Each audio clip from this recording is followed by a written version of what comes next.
Soy la doctora Mariela Zamudio, del Hospital Honorio Delgado. Vamos a hablar hoy día sobre semiología respiratoria. Bueno, esta diapositiva es para recordar un poco el desarrollo embrionario, ¿no? Que empieza la cuarta, octava semana, ¿no?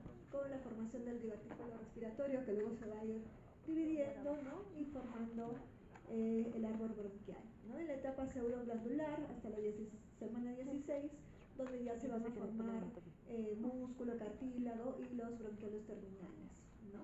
En la etapa canalicular, hasta la semana 26, ya se forman los bronquiolos respiratorios, es decir, se van formando capilares sanguíneos que se van acercando al epitelio, ¿no? Aparecen ya las células más importantes, ¿no? Los monocitos tipo 1, 2, en la etapa sacular ya se forma esta membrana alveolo capilar que va a permitir, ¿no?, la difusión, ¿no?, del oxígeno cuando nazca el paciente, y se va formando surfactante. Entonces comprenderán que un paciente que nace en esta etapa va a tener dificultad respiratoria debido a que aún está en formación los bronquiolos respiratorios, ¿no? Y no va a poder realizar el intercambio gaseoso en forma adecuada, ¿no? La etapa alveolar, que ocurre a partir de la semana 36, va a continuar incluso hasta la primera infancia, ¿no? Donde los alvéolos van a terminar su maduración y sobre todo va a empezar la expansión con mayor cantidad de ramificaciones y de células. ¿Por qué ocurre hasta la primera infancia? Porque en esta etapa se van a formar también muchos canales entre alvéolos y entre bronquiolos terminales, ¿no?, como vamos a ver después. Es importante también recordar la anatomía porque nos va a ayudar a localizar algunas lesiones en el tórax, ¿no?, o a tener algunas referencias anatómicas al momento de hacer algunos procedimientos, ¿no? Por ejemplo, vamos a ver que la mamila, los pezones van a estar a nivel de la cuarta costilla, el cuarto espacio intercostal, ¿no?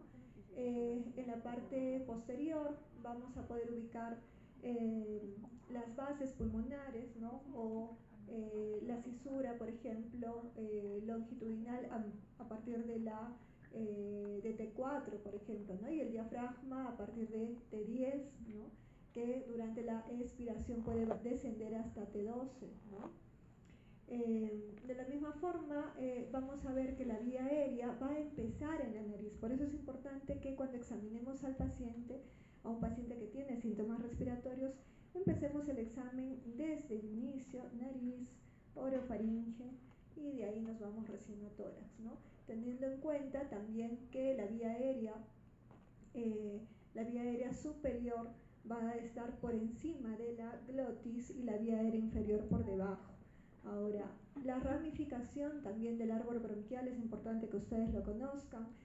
La carina va a estar generalmente en el infante o en el niño pequeño, más o menos a nivel de T3, ¿no? En la medida que va creciendo, pues va descendiendo, va creciendo también el tórax, va a descender hasta T5 aproximadamente, ¿no? Las líneas anatómicas también son importantes para localizar, para tener referencias, localizar lesiones o para hacer procedimientos, ¿no?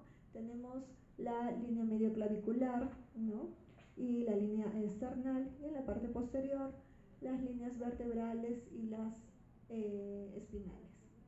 En la parte lateral vamos a tomar como referencia la axila y tenemos las líneas axilares anteriores, posteriores y medioaxilar. La forma del tórax también va a ser diferente en el niño pequeño, ¿no? El diámetro antero-posterior y el transversal van a ser muy similares en el niño pequeño, tomando una forma de tórax redonda que a medida que va creciendo, pues el tórax se va aplanando. En el prematuro, por ejemplo, vamos a tener un tórax muy elástico y, como hemos visto, según su desarrollo embrionario, aún no puede respirar por sí solo, no ha formado aún todas sus células y su membrana alveolo-capilar, así que va a tener un patrón restrictivo, va a ser un tórax que se colapsa cada vez que hace una inspiración, ¿no? El diámetro también de la vía aérea, comparada con la del adulto, van a ver cómo es mucho más pequeño, ¿no? De tal forma que puede ser obstruido por cualquier cuerpo extraño. Por eso es importante cuando veamos pacientes en consulta para un chequeo del niño sano, por ejemplo, no solamente respondamos las preguntas de los padres sobre cómo debe alimentarse el niño, sino también qué es lo que no debe comer, ¿no? El niño pequeño que todavía no tiene formados sus molares, por ejemplo, no está capacitado para masticar, pues no debe consumir algunos alimentos duros, granos, por ejemplo, semillas, ¿no? Que es con lo que generalmente se aspiran, ¿no? Y van a fácilmente obstruir la vía aérea, ¿no? Que llega a ser tan pequeña como de 3 milímetros. Entonces, es importante educar también a los padres. Como les decía, ¿no? En la primera infancia va a terminar todavía el desarrollo de estos canales, se van a formar canales de Lambert, los poros de Kohn, que van a permitir la comunicación entre alveolos y bronquiolos, ¿no? Y una adecuada ventilación. Entonces, el niño pequeño no tiene una cantidad suficiente de estos alveolos de estos canales, por lo tanto, tiende a formar atelectasias con más frecuencia. Cuando estemos frente a un paciente, lo más importante, aparte del examen físico, es hacer una correcta anamnesis. Y entonces es importante que dentro de los principales síntomas respiratorios nosotros podamos preguntar todas las características de cada síntoma, ¿no? En qué momento aparecen, ¿no? Cómo fue el inicio, cuánto tiempo duran, cómo ha evolucionado cada uno de los síntomas, el tipo de síntomas. Por ejemplo, en la tos vamos a ver que hay varios tipos. Tenemos una tos que produce vómito, ¿no? Hablamos de tos emetizante, tos perruna cuando es muy seca y cortita, la tos quintosa, ¿no? Que es bastante repetitiva, exigente, inclusive en el niño un poquito más grande puede ser tan exigente y repetitiva que le va a faltar la respiración, por eso hace una inspiración al final, ¿no? La tos bronquial, ¿no? Que es una tos con un sonido algo metálico. Importante ver la duración del tiempo de enfermedad, ¿no? De la tos. Vamos a decir que es aguda cuando dura menos de 2 semanas, subaguda o crónica, ¿no? Ya una tos que dura 4 semanas o más. Según las secreciones que produzca, ¿no? Tos seca, tos húmeda cuando hay movilización de secreciones, o tos productiva cuando el niño pueda expectorar la flema, ¿no? Generalmente el niño aprende a expectorar a partir de los 6 años, sin embargo hay niños que tienen ya una producción bastante excesiva de secreciones que van a ser capaces de expectorar antes de esa edad. Si el contenido proviene de una cavidad quística como un quistidatídico, hablamos de vómica, ¿no? Que es una secreción clara, ¿no? Cristalina, como agua, de sabor salado, ¿no? Viene de una cavidad. O en el caso de que sea sangre rutilante, hablamos de hemoptisis, ¿no? Y hemoptisis moderada se considera a partir de 225 centímetros. Entonces, otro síntoma que vamos a signo y síntoma son las sibilancias, ¿no? Las sibilancias pueden ser audibles incluso por los padres de familia cuando el niño duerme en la noche, todo está en silencio, ¿no? Y se pueden escuchar esos silbidos, lo va a referir la mamá. Y cuando nosotros auscultamos, vamos a escuchar estos silbidos, a veces como único ruido, ¿no? Que serían sibilancias monofónicas, que son más frecuentes en el niño grande, en el adolescente, en el adulto, ¿no? Pero en el niño pequeño, que generalmente por el tamaño, el calibre de su vía aérea, que es tan pequeñita, acumula muchas secreciones. Entonces las sibilancias van a estar acompañadas también de roncantes o de subcrépitos, y vamos a escuchar un concierto de ruidos y al final de todo ese ruido un silbido, ¿no? Entonces esas serían las sibilancias polifónicas. La dificultad respiratoria también es otro síntoma y signo importante. Si bien lo va a referir la mamá como agitación, que el niño no puede respirar, nosotros al evaluar al pequeño vamos a ver que hace uso de sus músculos respiratorios, ¿no? como presentando tirajes a nivel subcostal, tirajes intercostales, supraesternales, ¿no?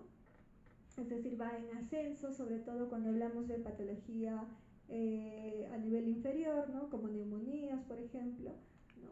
Y ya en un grado más severo, el lactante sobre todo va a presentar cabeceo cuando hace uso de sus músculos del cuello, luego aleteo nasal en una forma más severa y finalmente va a ser una respiración sonora, emitiendo un quejido, ¿no? Esta es una fase ya final con una dificultad respiratoria bastante severa porque el niño ya no tiene suficiente cantidad de aire y va a hacer un cierre glótico, ¿no? Va a tratar de retener la mayor cantidad de aire, ¿no? Porque no puede hacer una ventilación adecuada. Entonces cierra la glotis y va a emitir un sonido como quejido, ¿no? Que es expiratorio, ¿no? Entonces ya en quejido es una fase previa al paro respiratorio, entonces es un signo de alarma. El dolor torácico también es frecuente en pediatría, sobre todo en adolescentes, ¿no? Se va a ver que el dolor puede ser de tipo visceral. Cuando estamos frente a un derrame pleural, van a presentar los pacientes dolor de tipo punzada, ¿no? Y al examen pues vamos a encontrar otra signología que nos orienta hacia un derrame pleural. También cuando las pleuras se separan por aire, ¿no? Un neumotórax. Recuerden que una de las pleuras es la que está inervada, ¿no? Que es la pleura parietal, entonces va a haber dolor. También cuando hay patología traqueobronquial, ¿no? ¿Qué pasa? Esta zona también está inervada y el niño que tiene tos a repetición puede presentar dolor, ¿no? Retroesternal, ¿no? Que lo va a referir en la consulta. Entonces tenemos que asociar este síntoma, el dolor torácico, a los otros signos y síntomas que encontremos. Ahora, ¿cuándo va a ser somático? También cuando nosotros al examinar podamos tener un dolor objetivo, es decir, palpamos, por ejemplo, a nivel de las articulaciones y vamos a desencadenar dolor, ¿no? Puede ser por una osteocondritis, por ejemplo, o en el paciente que ha tenido algún accidente, alguna lesión, entonces vamos a encontrar, ¿no? Que de repente hay una fractura, algo que desencadene dolor. Es frecuente que el dolor torácico también lo refieran entonces pacientes que sufren de asma, ¿no? Que tienen una tos crónica, ¿no? Por patología traqueobronquial.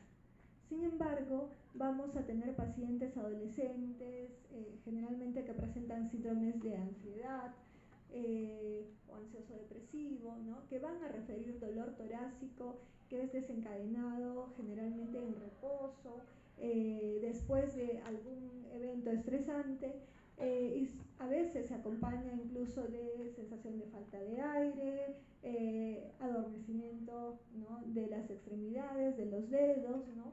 Entonces es importante que descartemos estas otras patologías con una buena anamnesis y si nos orientamos hacia esa parte psicológica, pues poder derivarlo oportunamente también. Otras patologías que no son de etiología respiratoria son las cardíacas, que también nos pueden dar dolor torácico, ¿no? Y hay que hacer el diagnóstico diferencial. En niños es muy raro que estemos frente a un paciente que tenga un infarto, por ejemplo, como lo podemos ver en adultos, pero sí las arritmias pueden ocasionarnos también dolor torácico, así que es importante, si descartamos patología respiratoria, que pueda ser examinado por un cardiólogo. Los antecedentes que vamos a preguntar en semiología van a depender también de la edad del paciente. Es importante siempre preguntar cómo fue su nacimiento, si fue prematuro, y si este es el caso, pues tenemos que saber la edad gestacional para ubicarnos más o menos según la etapa embriológica, si el paciente estuvo en ventilación mecánica y cuánto tiempo recibió oxígeno, porque eso nos va a orientar hacia displasia broncopulmonar, por ejemplo, ¿no? Si tuvo alguna otra complicación de tipo respiratorio o cardiológico, porque también nos va a dar complicaciones a futuro. Ya el recién nacido a término también es importante saber el peso del nacimiento. Aquellos niños que nacen con bajo peso van a tener una vía aérea pequeña que va a tender a colapsarse y a dar sibilancias cada vez que se resfríe sin ser el paciente alérgico o asmático, ¿no? Entonces es importante ese antecedente, el peso del nacimiento, si tuvo complicaciones durante el parto, ¿no? Si hubo aspiración de meconio. Muchos pacientes que han tenido este problema, pues si ha sido severo, pueden generar a la larga algunos problemas también cardiológicos, ¿no? Hipertensión pulmonar. Eh, ya en la infancia son frecuentes las infecciones respiratorias, así que es importante preguntar qué tipo de infecciones, cuántos episodios han tenido, si alguno de estos se acompañaba de sibilancias o si ha recibido nebulizaciones en algún momento con mejoría de la tos, para orientarnos hacia un cuadro obstructivo bronquial, ¿no? Que puede ser, dependiendo de la edad del paciente, puede ser por hiperreactividad, por asma. Eso es algo que vamos a estudiar en el camino, ¿no? Si ha tenido hospitalizaciones debido a síntomas respiratorios, ¿no? Y es importante indagar otros signos de alergia que se acompañen, como por ejemplo dermatitis atópica, rinitis alérgica. También importante si ha tenido infecciones respiratorias virales a repetición, los factores de riesgo para esto, si acude a guarderías, si tiene sus vacunas completas o si los síntomas respiratorios también se acompañan con síntomas digestivos, ¿no? Como vómitos o un arqueamiento que puede hacer el lactante al momento de lactar, de comer, ¿no? Porque puede tener relación con reflujo gastroesofágico. Tanto en la infancia como en la niñez también es importante preguntar sobre la presencia de ronquido, respiración bucal y congestión nasal, porque la patología de la vía aérea superior o inflamación a este nivel también nos puede dar un síntoma tan común como es la tos. Entonces hay que saber diferenciarlo.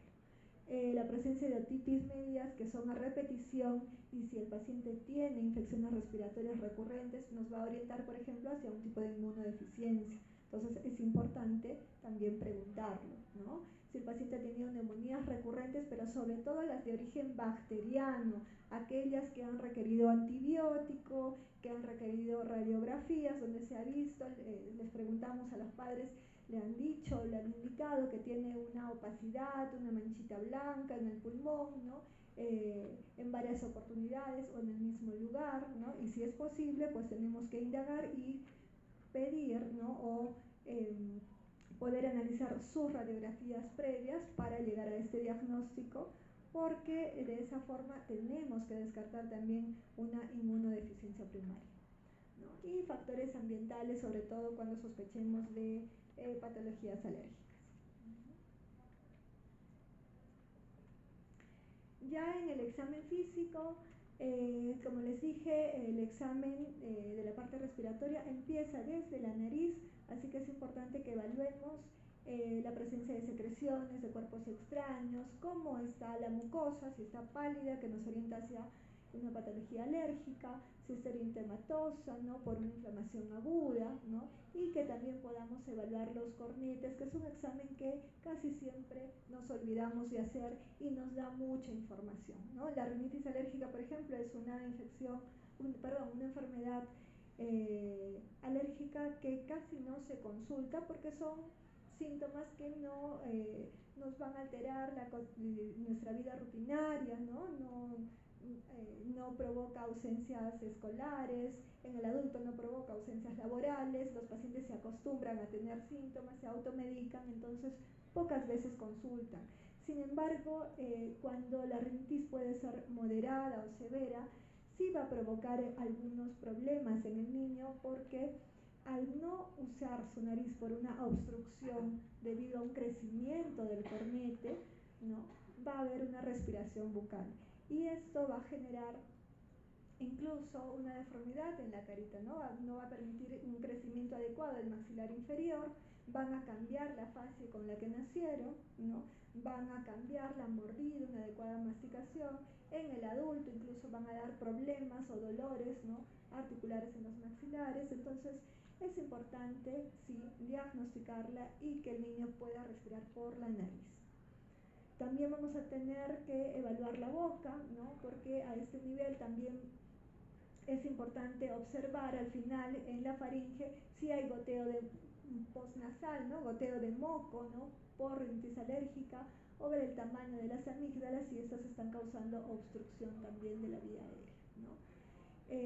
Evaluar el color de la piel es importante cuando estamos frente a pacientes con insuficiencia respiratoria, ¿no? Que puedan tener cianosis asociada. Generalmente las cianosis centrales, las que están alrededor de los labios, de la boca, mucosas, son las que nos van a orientar hacia hipoxemia, ¿ya? También otro signo es el hipocratismo digital o clubbing, que vamos a ver, ¿no? Estas uñitas, ¿no? Que cambian su curvatura, ¿no? Como en vidrio de reloj, podemos hacer esta maniobra, ¿no? Para ver cómo cambia la forma. Esto es lo normal y esto sería el clubbing, ¿no? O también hay un engrosamiento de la parte distal de las falanges distales, ¿no? Un engrosamiento de cartílago que me va a generar como palillos de tambor, ¿no? Y esto se va a ver en patología tanto respiratoria como cardíaca que tengan hipoxemia crónica, ¿no? De más de 6 meses. O pacientes desnutridos también pueden tener, ¿no? Estos tipos. A la inspección vamos a empezar viendo la simetría de ambos emitores, ¿no? Es muy importante que nosotros veamos esta simetría, cuál es el patrón en el cual está respirando, si en cada ciclo respiratorio, ¿no? Se va quedando muy insuflado, ¿no? Muy hinchadito, el tórax hablamos de un patrón obstructivo, si por el contrario cada vez de que él respira no expande por completo el tórax, ¿no? El tórax está todo aplanado, hablamos de un patrón restrictivo, ¿ya? Además, si uno de los hemitórax, por ejemplo, no se expande muy bien, pues vamos a sospechar que ese lado o tiene una telectasia o de repente el otro lado está demasiado hinchado pero no se mueve mucho, puede estar ser un hemitórax ocupado por algo que lo expanda, como por ejemplo líquido o neumotórax, ¿no? Entonces ya complementamos el examen físico con la auscultación, con la palpación, con la percusión y vamos a orientarnos hacia cuál es la patología que está teniendo el paciente, ¿no? El esfuerzo respiratorio también es algo que vamos a observar a la inspección. Hemos hablado de la dificultad respiratoria que nos va a ocasionar tirajes musculares que vamos a observar, y es importante describirlos porque nos va a orientar hacia la severidad de la dificultad respiratoria, ¿no? El uso de músculos accesorios, ¿no? Y ya les he hablado de la relación anteroposterior y transversal, que en el niño suele tener un tórax bastante circular, ¿no? Con una relación 1:1. También la forma del tórax es importante que la evaluemos porque hay algunas patologías congénitas, ¿no? Como vemos acá, un pectum carinatum, un pectum excavatum, ¿no? Que si bien son congénitas, algunas veces se van a relacionar con raquitismo, ¿no? Y entonces es también importante evaluar el estado nutricional del paciente, ¿no? Escoliosis, ¿no? Que puede verse en el niño escolar, ¿no? Por malposiciones, ¿no? O también hay una escoliosis congénita, ¿no? Que va a requerir cirugía. Aquí ven que también hay una asimetría, ¿no? Y lo que pasa es que hay una ausencia del pectoral, ¿no? Este es el síndrome de Polla. Vean esta radiografía, llama la atención, ¿no?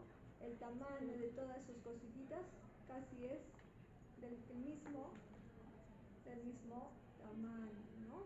Es un tórax rectangular, ¿no? Este es el síndrome de Jeune, es una patología donde hay fusión de sus cartílagos, ¿no? Entonces ya no van a crecer más sus costillitas, no va a permitir la expansión del tórax, el paciente va a tener dificultad respiratoria y estos pacientes se someten a múltiples cirugías, ¿no?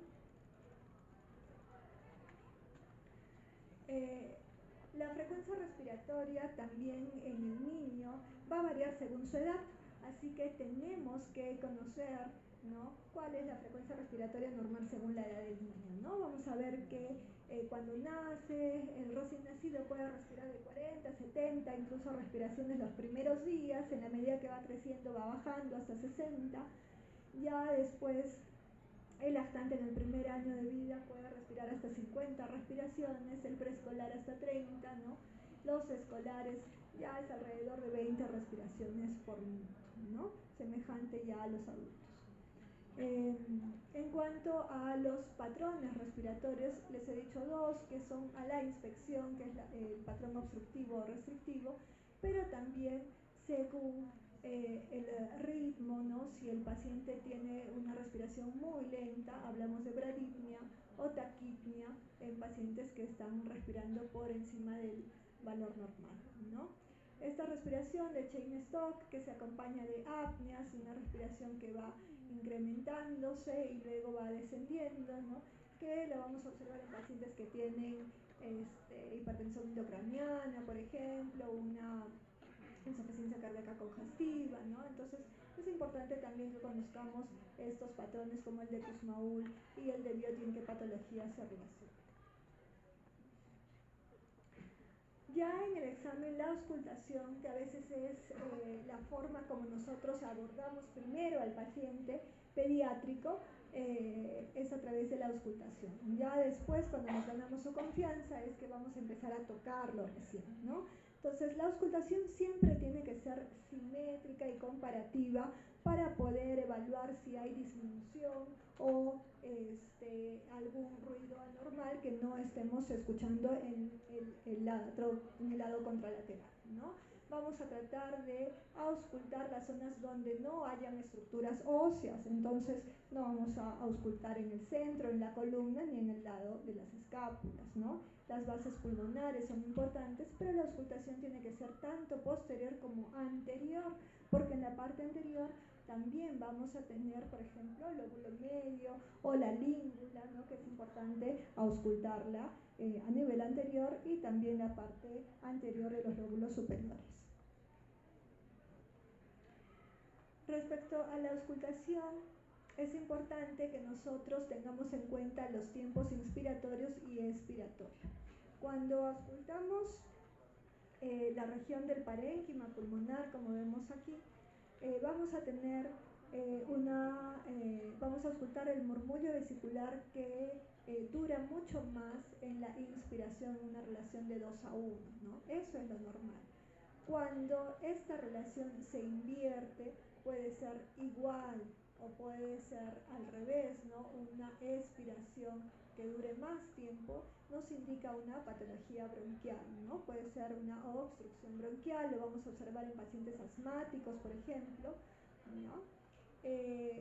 ¿Dónde va a ser normal que escuchemos una inspiración-expiración que duren al mismo tiempo? Por ejemplo, en la zona traqueal, ¿no? En la parte external, ¿no? External superior, en la horquilla external, ¿no? Vamos a tener ese tipo de respiración, ¿no? Pero si auscultamos en las zonas parenquimales, siempre debe durar más la inspiración y no al revés. Ya hablando de sonidos anormales, vamos a tener a los crépitos, que se escuchan como un burbujeo fino de tono agudo y se van a escuchar al final de la inspiración, ¿no? Y nos indican, por ejemplo, patología a nivel de los alvéolos. Los alvéolos tienen secreciones, por lo tanto vamos a estar frente a neumonías, insuficiencia cardíaca, también se pueden escuchar crépitos, ¿no? O un EPIT, que es una enfermedad pulmonar intersticial. Los subcrépitos es un sonido de burbujeo también, pero un poco más grave, ¿no? Las secreciones ya van a estar fuera de los alvéolos, a nivel de los bronquiolos, por ejemplo. El tono es un poco más bajo, es como soplar a través de una pajilla en un vaso de agua, ¿no? Y la duración va a ser desde el inicio de la inspiración, y a veces puede estar en ambos ciclos, tanto en inspiración como en expiración, ¿no? Van a estar presentes, por ejemplo, en pacientes que tengan bronquitis, en bronquiolitis, en pacientes que tengan bronquiectasias, a veces en pequeños preescolares con asma. Los sibilantes es un sonido más musical, como lo dice su nombre, es un silbido, ¿no? Es agudo, ¿no? Bastante agudo, y generalmente lo vamos a escuchar en la expiración, pero en grados más severos va a ser bifásico, ¿no? En ambos tiempos. Es característico de obstrucción de la vía aérea inferior, por lo tanto lo vamos a escuchar en pacientes con asma, también en pacientes con bronquiolitis, ¿no? También se puede escuchar en pacientes con insuficiencia cardíaca o si la vía aérea ha sido obstruida por un cuerpo extraño o porque hay alguna tumoración, adenopatía que esté comprimiendo esa parte de la vía aérea, ¿no? Entonces se va a escuchar un silbido que es el sonido que provoca el aire al momento de salir de esa vía aérea, ¿no? Y pasa rozando las paredes con dificultad, provoca ese silbido, ¿no? Pueden haber varias causas entonces. Los roncos o roncantes también es un sonido de tipo musical, pero de un tono bastante bajo, grueso, ¿no? Y se debe a la movilización de secreciones en las vías aéreas más centrales, ¿no? Es decir, las más grandes, por ejemplo, a nivel de la tráquea de los bronquios principales, ¿no? Por flema, por bronquitis, por ejemplo, ¿no? Y cada vez que tose, mueve la flema y entonces va a variar el sonido. A veces lo escuchamos, a veces lo dejamos de escuchar, ¿no? Es un sonido que varía según la tos, ¿no? Y se puede escuchar tanto en inspiración como en expiración. Otro ruido es una respiración ruidosa, por ejemplo el estridor, ¿no?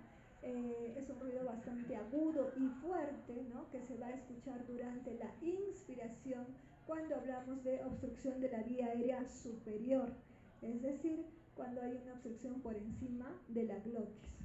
Si la obstrucción está por debajo de la glotis, en la subglotis, por ejemplo, o en la tráquea, también vamos a poder escuchar un estridor, pero de tipo bifásico, en inspiración y en expiración, ¿no? Entonces, algunas patologías que tenemos aquí, por ejemplo, el croup viral, ¿no? Que es frecuente en niños, ¿no? En preescolares, en menores de 2 años, la laringomalacia, ¿no? Que también es una patología congénita, donde va a tener el niño una respiración ruidosa, ¿no?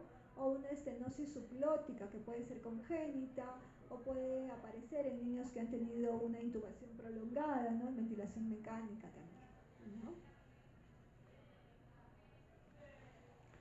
Cuando auscultemos también va a ser importante que hagamos al niño hablar para poder escuchar la transmisión de la voz.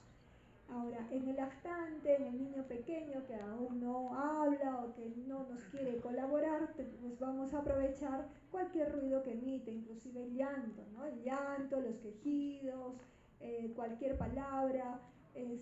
Tenemos en ese momento que poner el estetoscopio y comparar, siempre comparar en ambos lados cómo se escucha esa voz. Vamos a estar frente a la broncofonía cuando esta voz sea poco clara y más fuerte. Lo normal es que la voz se transmita siempre, se escuche, pero no con tanta nitidez, ¿no? La nitidez siempre es un poco baja, pues sí que es normal que la escuchemos poco clara, entendemos la palabra, pero no hay tanta nitidez, ¿no? Ahora, cuando esto se sigue escuchando así poco claro, pero a un volumen mucho más fuerte, estamos hablando de broncofonía y esto se escucha en las neumonías. Egofonía la vamos a escuchar cuando haya una neumonía complicada con derrame pleural, ¿no? Entonces el líquido va a transmitir una voz media temblorosa que va a cambiar las palabras. Palabras con E la vamos a escuchar con A, palabras con I la vamos a escuchar como E, entonces me va a distorsionar la voz, ¿ya? Y esa es la egofonía. La pectoriloquia no solamente es una voz más fuerte, como la broncofonía, sino que va a aumentar la nitidez. Vamos a escuchar una pronunciación de las palabras completamente clara, ¿no? A diferencia del resto del pulmón. Y es porque estamos frente a algún tipo de cavidad con aire, ¿no? Por ejemplo, en las cavernas, ¿no? O en la parte superior de un derrame pleural, ¿no? Ya con un área más ventilada que va a tratar de compensar esa ocupación de líquido, entonces se va a transmitir la voz muy clara, ¿ya? En neumonías también, ¿no? Pectoriloquia áfona, cuando incluso la voz susurrada vamos a escucharla con total nitidez y también muy fuerte, ¿no? A la palpación entonces nos va a permitir también ver las vibraciones vocales. Esta parte es un examen que a veces nos olvidamos de hacer, solo hacemos auscultación, y es importante porque nos va a ayudar a diferenciar sobre todo neumonías de atelectasias, ¿ya? Entonces se coloca la mano, ¿no?, o el borde lateral de la mano, ¿no?, siempre en forma comparativa para ver las vibraciones, ¿no?, en el momento que el paciente emite voz. ¿Qué vamos a hacer con los niños pequeños, los lactantes?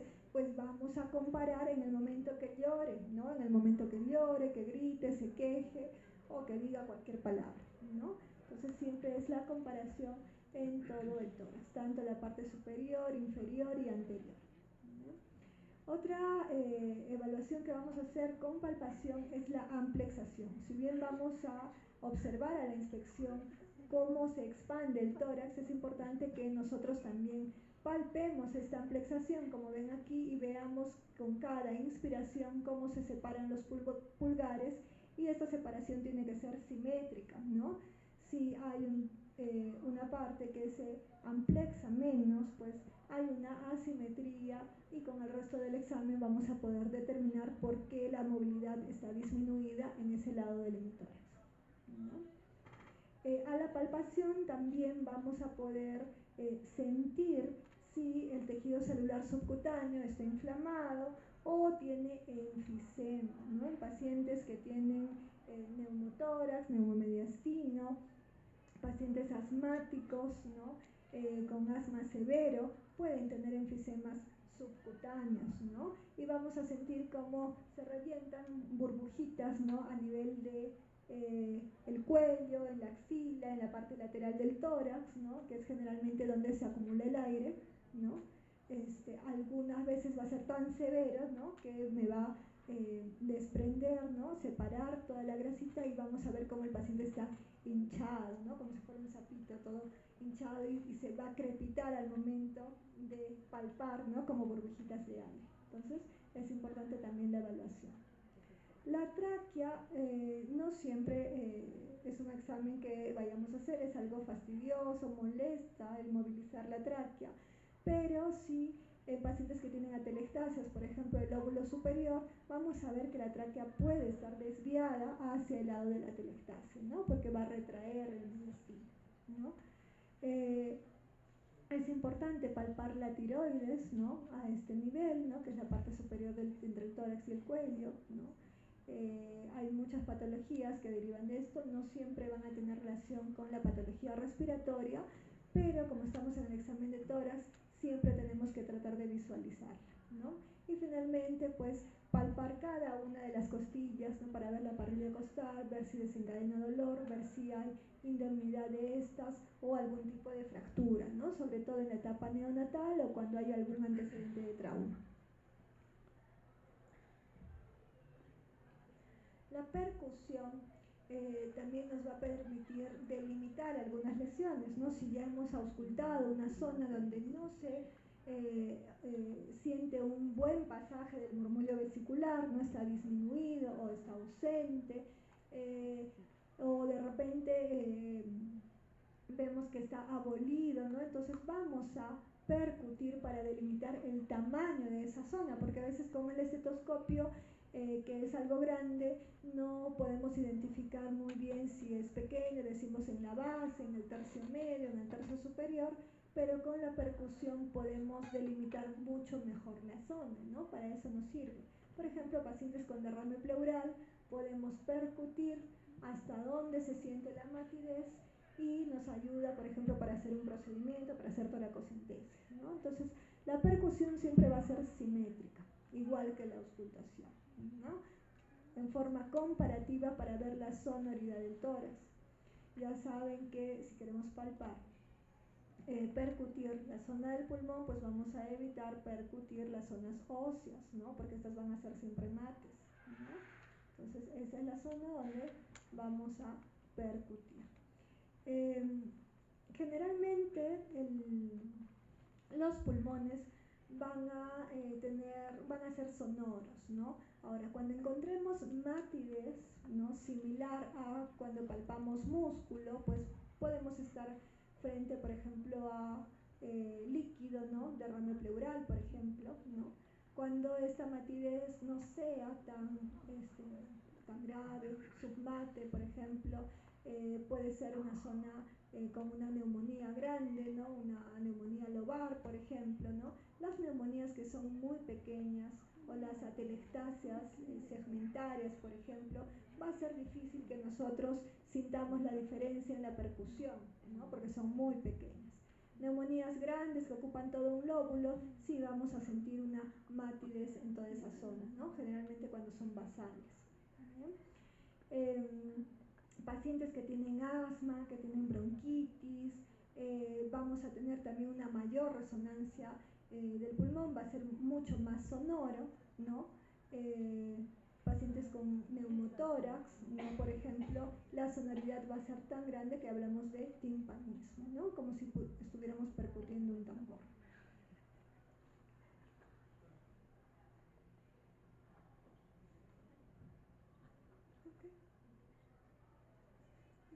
Ya termino. Entonces, para terminar, vamos a hablar de los síndromes respiratorios. Ya hemos ido hablando un poco de los síntomas. Tenemos obstrucción de vía aérea superior. El sonido característico va a ser estridor o el ronquido, ¿no? La dificultad respiratoria se va a visualizar en forma descendente, se afecta primero, ¿no? La nariz, va a haber aleteo nasal, tiraje supraesternal y esternal en forma más severa. Y aquí tenemos patologías como Krupp, epiglotitis, estenosis glótica. En obstrucción de vía aérea inferior, por ejemplo, por asma, bronquiolitis, un cuerpo extraño, lo que vamos a escuchar son sibilancias, ¿no? Y los tirajes van a ser ascendentes. En síndromes respiratorios, ¿no? Otro síndrome respiratorio importante es la dificultad respiratoria. Hemos hablado de que el paciente va a estar taquipneico, pero también puede tener taquicardia y diaforesis, ¿no? Respuesta al estrés, o estar muy irritable y llegar a la somnolencia cuando está muy hipoxémico, ¿no? En el caso de dificultad respiratoria grave va a haber quejido, hemos hablado que es un cierre de la glotis, ¿no? Los tirajes van a ser ascendentes, ¿no? Y hay muchas patologías que nos van a dar dificultad respiratoria, no solo de origen pulmonar, sino también puede ser de origen cardíaco o metabólico, ¿no? Como acidosis metabólica, por deshidratación, por toxinas, etc. Hay una diapositiva que es importante antes de que son la diferencia entre condensación, derrame, atelectasia y neumotórax. Estas son preguntas frecuentes de examen, por ejemplo, tienen que aprender a diferenciarlos. A la inspección casi va a ser similar, todos van a tener disminución en la movilidad, ¿no? Dependiendo de la zona afectada. A la auscultación, el murmullo vesicular va a estar disminuido en todos, ¿no? Incluso puede estar abolido en atelectasias, pero sí vamos a escuchar otros ruidos, por ejemplo, crépitos o soplo tubárico en las condensaciones, en neumonías, que también los crépitos y soplo tubárico se pueden escuchar en algunas atelectasias que no tienen un colapso completo, ¿no? Entonces, no son patognomónicos los crépitos de una neumonía. Entonces, ¿cómo los diferenciamos? Por la palpación, ¿no? En la palpación las vibraciones vocales van a estar aumentadas en la condensación y disminuidas en el resto de los síntomas. Y también en la percusión pues vamos a encontrar timpanismo en el neumotórax, ¿no? Eso sería todo.